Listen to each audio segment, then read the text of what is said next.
The starvation protocol had ended 12 rebellions. It was elegant in its restraint. The prison did not beat its inmates. It did not mutilate them. It did not deprive them of air or light. It calculated. Nutrient intake was reduced by precise percentages based on species, mass, metabolic rate, and neural tolerance. Muscle weakened first, then coordination, then motivation. Cognitive resistance declined as glucose availability narrowed. By the third week, most subjects requested compliance. By the fifth, they stopped requesting anything. Warden Selvig reviewed the file again. Subject: Nathan Hale. Species: human. Background: biochemical systems analysts attached to the Human Coalition Exploratory Fleet. Reason for detention: sabotage of Nathi extraction infrastructure. Status: non-compliant. The Nathi were not built for cruelty. They were built for efficiency. Selvig observed Nathan through the containment field. The human sat cross-legged on the floor of his cell, back against the wall. The chamber was sterile. No sharp objects, no exposed wiring. A sanitation port delivered water and minimal nutrients in gel form twice per cycle. For the first 7 days, Nathan consumed everything provided. On day 8, the ration was reduced by 15%. On day 12, another 10%. Selvig expected visible distress by day 14. Instead, the human began exercising. Low push movements against the floor, static holds, controlled breathing, pointless expenditure of energy. Increased caloric deficit, Selvig ordered. The protocol adjusted. Nathan's cheekbones became sharper. His forearms thinned. Veins stood out more clearly beneath pale skin. He did not protest. He began speaking occasionally, but not to the wardens. He recited numbers, metabolic pathways, chemical names. Selvig requested translation. Glycolysis, ketogenesis, Cora cycle. The translation unit reported. Irrelevant. By day 18, Nathan's caloric intake was 40% below baseline. He should have shown tremors. Instead, he grew still. His heart rate slowed. Selvig observed the data feed. The human was entering metabolic conservation. Clarify, Selvig requested from medical analysis.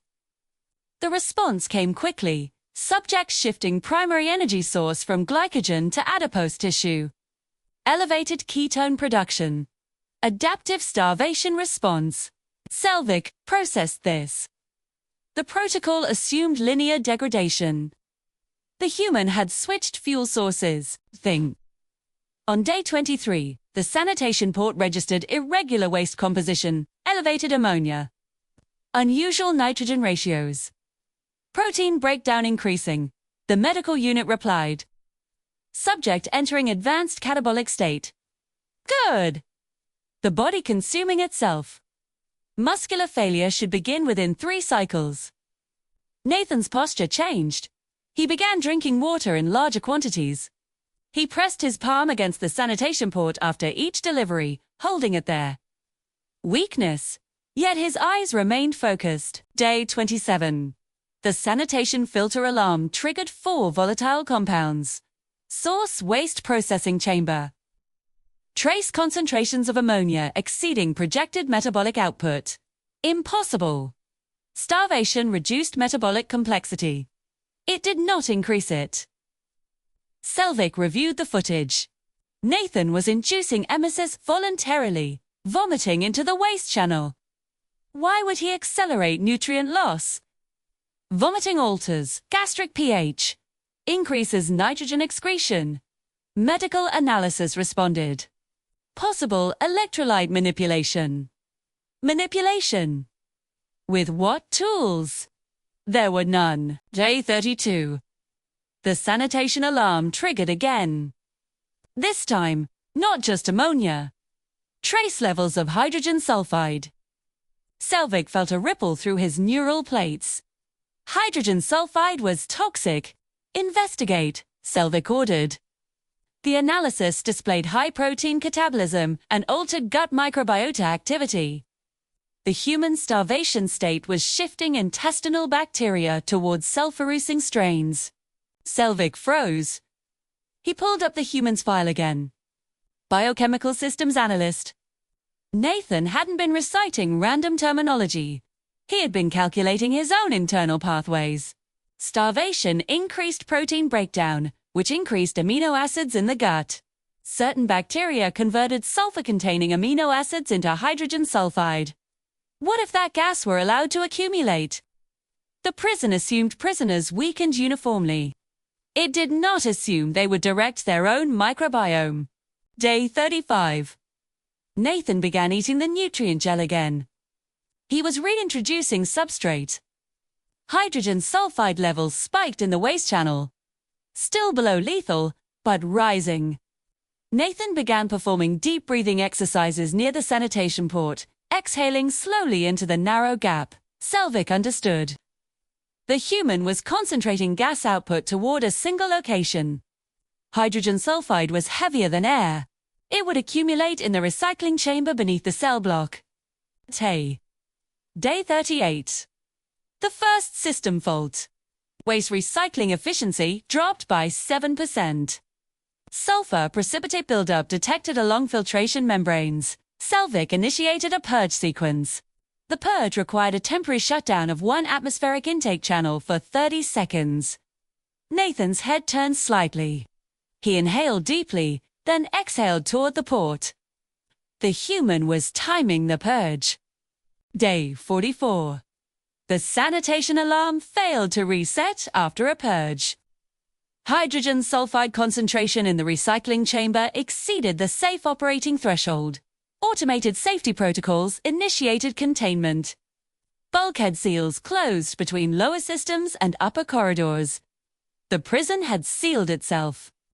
Nathan pushed himself to a kneeling position and placed his ear against the floor, listening. He had converted deprivation into a production facility. Selvig realized the deeper problem. Hydrogen sulfide in high concentration wasn't just toxic, it was flammable. If it reached an ignition threshold, structural damage could occur. The prison was designed to withstand external assault, not internal biochemical corrosion. Warden Selvig stood in central operations and watched the recycling schematic glow in warning amber. Vent externally, Selvig ordered. External venting risks, atmospheric contamination. Engineering responded. Releasing concentrated hydrogen sulfide into the dome's atmosphere would trigger planetary quarantine protocols. Selvig received a new alert. Microbial die-off in the recycling chamber had reached 90%. The biofilters were failing. Without them, gas levels would rise even faster.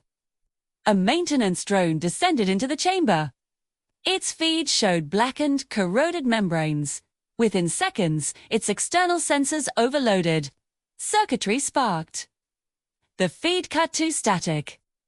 The prison's own infrastructure was becoming hostile to itself. Nathan knelt slowly, joints stiff.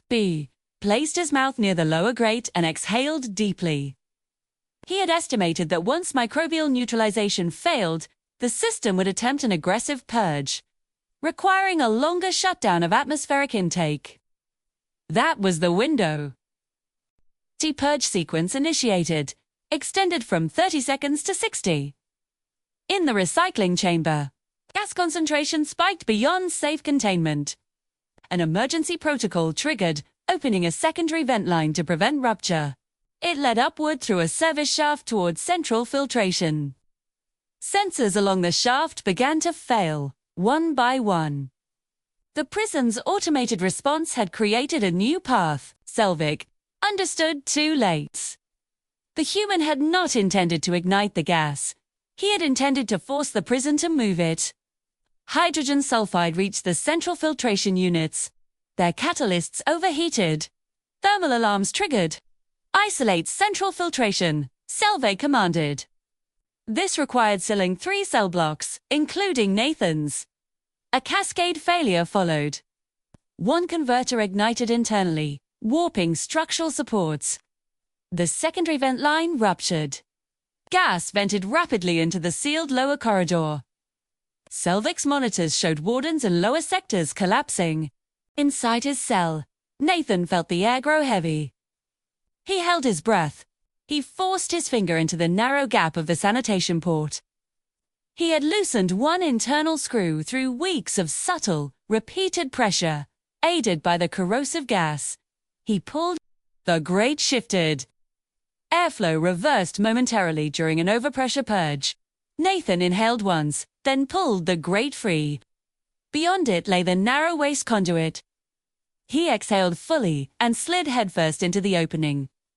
Deuteria was slick and corroded. He moved slowly. The recycling chamber was dark, hazy. He stayed low, crawling along the wall, counting. His chest began to contract. He reached the maintenance access panel he had memorized from stolen schematics. The latch was corroded. It gave way under minimal force. He slid through into an adjacent service shaft. The air was thinner, but still toxic. He suppressed a cough. Behind him, structural supports failed. A section of the ceiling collapsed, rupturing the primary waste pipe. The prison's lower levels were no longer controlled environments. They were contaminated zones. Locate subject, Selvig ordered. Thermal imaging detected a faint heat signature moving slowly upward.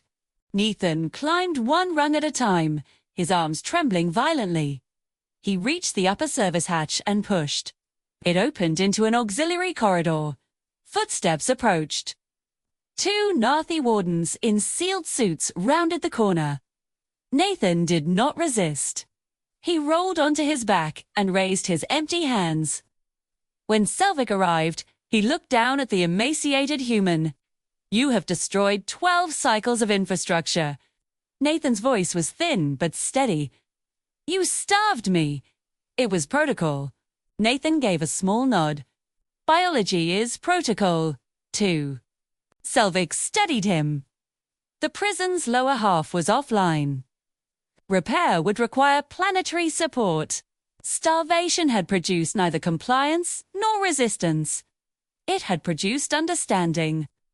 He signaled the wardens to lower their restraints. "Medical stabilization," he ordered. In the days that followed, Nathi engineers rebuilt the filtration systems with new safeguards. The starvation protocol was suspended indefinitely for human detainees. Selvig submitted his report.